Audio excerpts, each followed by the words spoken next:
Ladies and gentlemen, how you doing? It's John the Ninja live in the dojo, aka the Dojo, aka the John the Ninja Studios. And you know this, man. How you doing today? Thank you for tuning in for concert resume number 46. This band has done wonders for my career, and I am just in awe of what they've been able to do in such a short time. I'm very thankful. We'll get into those details after this, but don't forget to like, share, and subscribe. Help me continue to build this following so we can do more interviews with not only just the rich and famous, but your everyday kind of folks, and also continue so I can keep doing concert, not only resumes, but doing concert coverage and etc. So let's get into it. Number 46, Highly Suspect with Bones UK at Union Transfer, November 1st, 2017. Not a lot of notes for the show, but a lot of history goes back. I gotta give it to these guys. Highly Suspect dropped when I was at WMMR. I was still an intern. And of course, Royal Blood's dropping music, but Highly Suspect comes out and they drop this masterpiece. I even picked this up at MMR called Lydia. And the reason I love this album so much, not only is this one of the first renditions of the album, but this is what they sent out, their music management sent out to all the radio stations. On the back, I can't show you, but it has all the details on the back on how to contact their manager, their PR, if they wanted to do publishing, etc. All that is on the back of that, because back in the day, what they used to do is they would send out these CDs, and which you would get the CD, it would have all the information if you wanted to do an interview, if you want to contact certain people for a tour, etc. Now everything's through email. If you don't know somebody, you're not going to get it, but I hold this so dear to my heart because there's two things. One, it gave me their contact info, so when I was at WYBF, I could interview, oh my goodness, Rich Myer. My first interview after they did the, I want to say the Grammys for certain. It was a little bit after that. But back to the point, when they first dropped, I was not a Highly Suspect fan. I'll be honest with you. I didn't get it. I did not get it. I heard Lydia on the radio. I was like, it's okay, whatever. But when I picked up this album and I listened to it cover to cover, especially Mr. Asylum. Mr. Asylum is probably my favorite song off this album. It's just got a great hook. And then you hear Lost and Lydia, Bath Salts 23, Mom, BloodFeather. I start getting it. And then I really, really got into Highly Suspect. And it's funny enough that Ryan, their drummer, who I also would interview. I've interviewed both brothers, Rich and Ryan. His drumming style, it resonated with me so much. He's one of the drummers that I have to say I took after. I always name Nico McBrain and Tommy Lee, but definitely Ryan Myer is a drummer that I admire the way he accents, he uses. He even said it in an interview we did. He uses the silence when he's drumming to also create a sound effect and a hook and everything. So let's get to it. The first time around, because before the show even happened, this one that we're talking about today, they were coming to Philadelphia. I was at 89.1 WYBF, and I did an interview with Rich.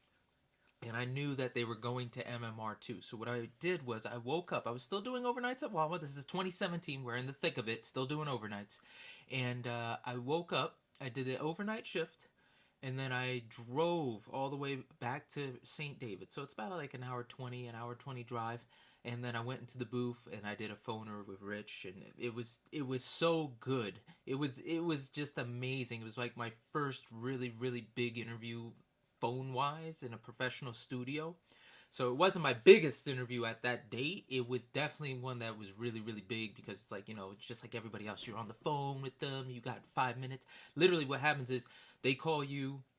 The person goes, hey, this is so-and-so. I got Rich on the line. You have this many minutes, go. And then Rich, he's like, hey, man, how you doing? It's like, hey, how you doing? Just want to let you know. And then I've developed a routine over time to tell the person. If I'm unable to email them prior to, I give them a list. Usually it's 3 things. Hey, first things first, thank you for your time. I want to say this interview was constructed to just hype you up. Nothing was meant to be ill will, insult you, etc. If anything bothers you, say skip. We'll skip it right then and there. The next thing, and now because there's video, I've added a lot more to it. But usually it's like, hey, if you feel insulted, just skip it. I'll ask for an ID at the end, which is basically, hey, this is so-and-so listening. You're listening to so-and-so. Hey, I'm John the Ninja, and you're watching the John the Ninja channel, something like that. So with that, we did the interview. It was great. And I was like, hey, man, you guys are supposed to be coming to the MMR later today. I'll see you there. He's like, oh, that's great, man. So that was that after that interview. And they were just fresh off the Grammys. and their bus broke down. They didn't make it to MMR, and I couldn't make the gig because I had to work. Again, I'm working overnight, so it was kind of bittersweet for them at the station, but it was also kind of like, damn, they were supposed to talk to Pierre Robert, the head honcho at WMMR, who I interned for. A lot of you know that. It was one of those things. It's like, damn, I was able to actually, I got it in. They didn't, I did. So nothing against those guys at MMR, but it was a nice little feeling knowing like, hey, I did it. One more thing before I continue, I want to add about this album is BloodFeather. They have the original version of BloodFeather on this. And the version you hear that's on YouTube and etc., that's not the original version that's on this one. And I absolutely love it for that fact. What I'm hoping to do is I'm hoping to record it a little bit professionally and save it. Maybe drop it on YouTube or somewhere else. I have to, since I have their information on the back, I can definitely ask for permission. But it's one of those things where, again, I drum to this all the time. I've listened to this front to back, backwards, etc. It's a really, really great album if you haven't listened to Mr. Asylum. But back to it, they're dropping The Boy Who Died Wolf. And this is their second album. It's coming out. And I reached back out to them and they say, hey man, can I do another interview? And they said, Ryan's available. Sweet. So I prep, I do all the work for Ryan. And of course, The Boy Who Died Wolf. Fantastic. Of course, I pick it up, and it's, again, something about Highly Suspect. When I first hear the music, I'm like, and then I keep listening. I was like, damn, this is amazing. So that's just a beauty of how good they are as a band. You got to give them a little bit of an extra try, but once you listen in and relax, man, they got some powerful, powerful lyrics, powerful sound. Mighty, mighty sound. So what I do remember is I went to the gig. It's at Union Transfer. I believe this might have been the first show I saw at Union Transfer. Nope, it's the second. I'm pretty sure I saw Royal Blood there. But anyway, I text the right people. I'm waiting to get in. And the guy who's supposed to be, chauffeuring me to the back, he comes. He's like, hey, man, how you doing? I won't disclose his name, but, he walks me to the back, and we go inside, and then we walk outside to where the buses are. So he's like, hey, man, just give me a second. Let me make sure he's ready. So we go in, and I'm a little nervous. The last time I did a bus interview was Mike Myer of Suicidal Tendencies. And if you guys remember, if you've been watching the Concert Resume series, I had a camera, I had my buddy's Canon camera, I had my phone, and all that shit died on me. All of it. The camera wasn't working. I turned my phone off, hoping the camera was working, and the phone wouldn't turn on, and I messed up on one of the best intros of all time. And again, to this day, I could still hear Mike Myer going, "You're hired!" And I was like, I wish I captured that moment. So I go on the bus. They had a fabulous, beautiful bus. Beautiful. And we sit down, man, and when I say they were kind, curious, and just relaxed, it was so awesome. So I sit down, and, I say, hey, man, real quick, this is the get-up. I do the whole thing. He's like, bro, don't even worry about it. I know what it is. So we do the interview, and it goes well.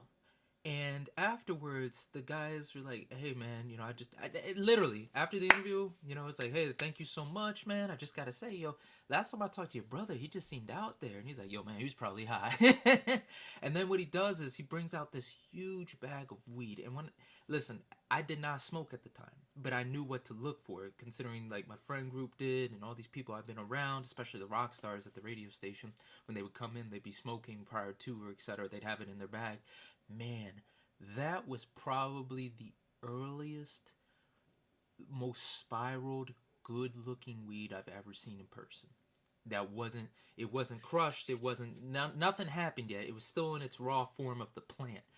But I smelt it, I was like, damn, bro, that's good stuff. I don't know what it is, but that's good stuff. He's like, yo, you want to smoke some? I was like, bro, I can't. I'm on the job. I don't know how I'm going to react. He's like, no, I respect that. Ryan was real cool with it. And so was the security guard. So, I made my pleasantries. It was like, you want to stick around? I was like, you know what? No, I'll get out your hair. If I was smart, everybody has this moment where somebody they admire or celeb tells them, like, stick around, and they don't. And I don't know what it is about us. Maybe we don't want to impose, or maybe it's too much, but we're like, it doesn't matter. We could still be friends with them or whatever. We're still going to do it.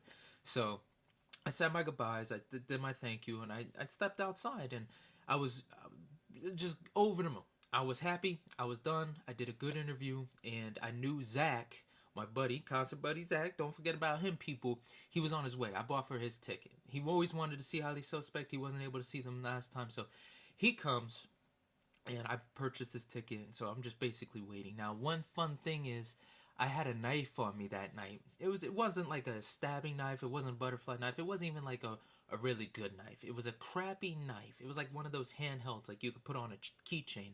I got it for I think my 19th birthday when I was in high school. This guy, his name was Robert, cheap bastard. He was like the mean bully, tall as hell, always cracking jokes. He had a rough upbringing, but I remember I invited him to my birthday party. It was paintball. And he comes, and I'm not saying I was expecting a gift at all or anything, but this bastard literally goes to his car, gives me this knife, this $5, $7 knife, and says, "Here you go," that I've seen him have, like almost every day at school, whittling or messing with it on the bus. I'm like, you son of a bitch. And oddly enough, I got that damn knife in 2012. I kept it till 2017. I always had it on me. I always had it on my pocket or something. So I'm at the venue and I forgot to take it off. And they were trying to have me go in. And I was like, oh shit, can I go in this? They're like, no. So I just threw it next to a trash can, and the security guard looked at me. I was like, bro, I don't need it. So he's like, all right, cool. So he picked it up. And I was just like, I haven't seen anything like it since. I haven't seen a knife like that since. But I do remember doing that. I used to carry that knife everywhere. Everywhere we went, if it was just in Philly, we were going to it was crazy. And that was the one time I went to a concert and I forgot, like, oh, I got to take this off. But again, I did the interview. It was already on me. So I didn't think twice when I went back to go inside, because we were just standing in line. I wasn't going to go run all the way back to the car and then get back in line and lose my spot. So anyway, I go inside. Zack ends up coming in later, and we just reminisce. It's like, hey man, how was work today? Of course, at this point, I'm super tired. I don't remember nothing at that point. But this band comes out. They're called Bones UK. These two girls and a drummer. And they kill it. Now, again, I'm a guy, so anytime I see a girl taking the initiative, taking a guitar in her hand, kicking some ass on stage, I'm like, hey. But these girls were really, really good. And they had a new album just dropped. So after their performance, I went to, where the concessions were. I went to where they were selling all the t-shirts and etc. And I struck up a conversation with them. I took a picture with them. And their drummer, Aaron Matthews, their drummer and I started talking. It's like, yo man, so where you from? He's like, oh, I'm from Cali. We're going back and forth. I was like, bro, we need to keep in touch. He's like, yeah. So we go on Facebook. We go on each other's IGs. And he's like, Steve Epton? Yeah, I know Steve Epton. How do you know him? Bro, that was my roommate. Now, for you guys, you don't know who that is. Steve was a guy I went to college with. And he was in music classes. He was doing a music major. And he ended up actually singing for Beyonce. So my man was making moves at that time. We were out of school about a year, but he was out in Cali doing his thing. So it was like, oh, that's so cool. I took one voice lesson from Steve. And I remember that very fondly.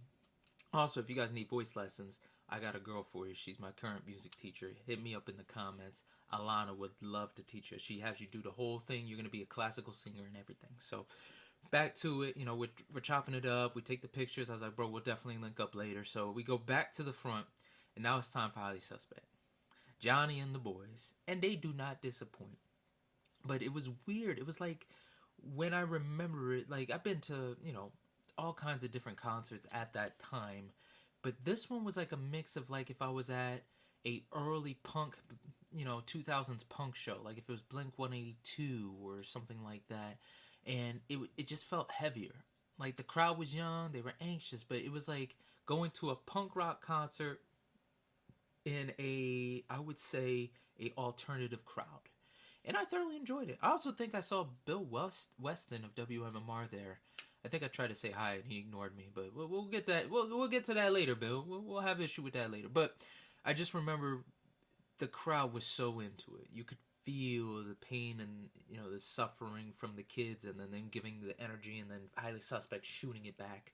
So that was pretty cool. I'm trying to see if there's any other notes other than that. I got in when Zack came. I knew the guy. Nope, that was about it. So I'm going off of memory. I do remember my favorite song to hear was BloodFeather, because I was playing that nonstop. Not only at WYBF, because I'm still DJing there at the time, but I was having such a good time singing that one. And when they did Lydia, these kids let out the biggest scream with me. Like, I can't fucking breathe. Try to both crack, it's just a fact, 'cause I'm here to witness. Alright, here we go, it's your turn. I can't fucking breathe.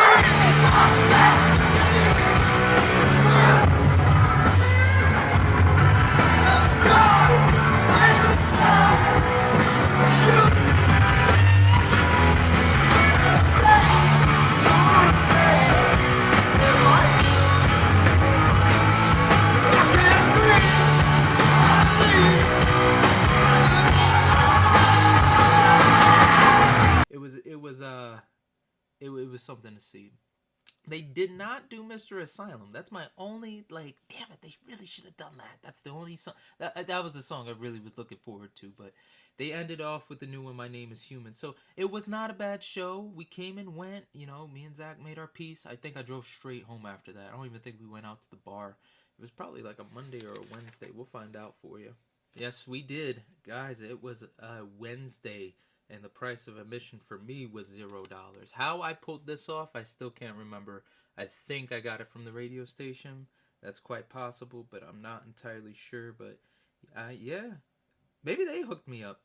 Maybe Highly Suspect did me another solid and got me a free ticket. So, guys, that was the show. Highly Suspect is incredible with their talent, especially considering all those guys can go back and forth, and Rich and Ryan being brothers, and you got to check them out. If you haven't heard of Highly Suspect, which you should have, check them out. They're a band that are worth your time. They really, really have it. And the fact that they didn't win the Grammy is crazy. It blows my mind. But to come out with like your first album and already have a Grammy nod, can't go wrong. So let's get to it. Let's get to what they played. Bones, I don't know what they played. We didn't get a set list. I know they did What a Waste of a Pretty Face. What a waste of a face.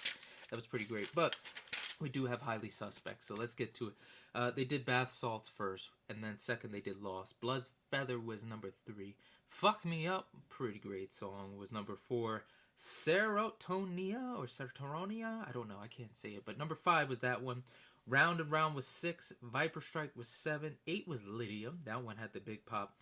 I can't even read this one. Number 9 was Claudia. I don't know. I might see I'm butchering. I was so tired writing this down because I got back home and I wrote this down that I could see the scribblings where I was like falling asleep. 10 was Little One. 11 was Wolf. 12 was Look Alive, Stay Alive. That's a great title. And then 13, My Name is Human. So that was number 46 on the concert resume. Highly Suspect. Guys, have you seen Highly Suspect? What's your favorite song by them? And more importantly, please like, share, and subscribe. Guys, that was great.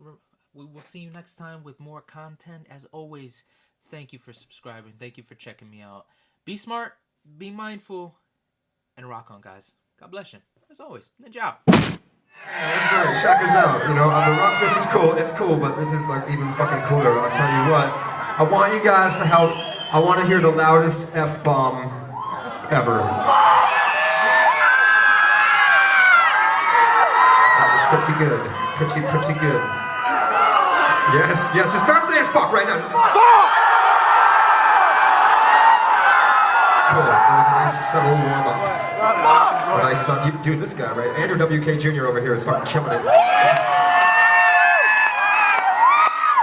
Love you guys. We're gonna scream fuck together. 1, 2, 3, go! Wait. I didn't mean to say fuck right then. I meant when the song says fuck, you say fuck, I say fuck, we all fuck each other, yeah! Okay, alright, let's try this again. 3, 4!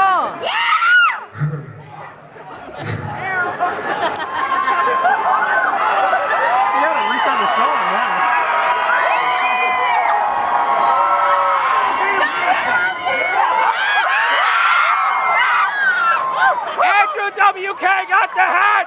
Woo! Word for loudest fuck. His words is all cold. The ice and up to my throat. Foaming for the night. My muscles won't contract. Your bones crack. It's just a fact. 'Cause I'm here to witness. Alright, here we go. It's your turn. Fucking burn!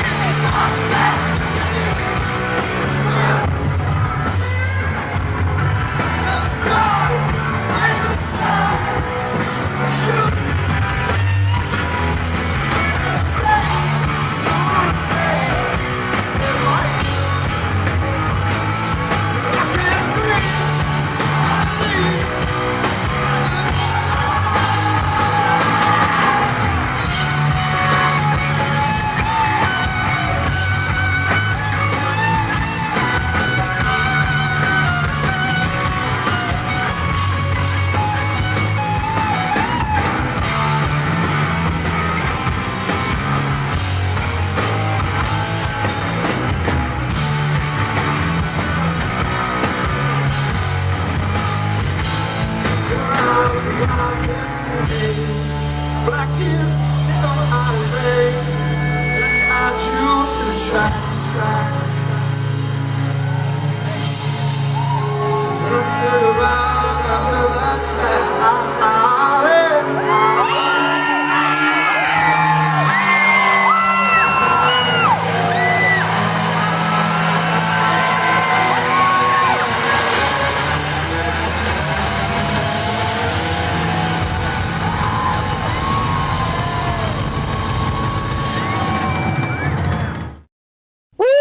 Baby, you listen to John the Ninja. Oh, your ears are about to go on a vacation. John the Ninja's got what you need.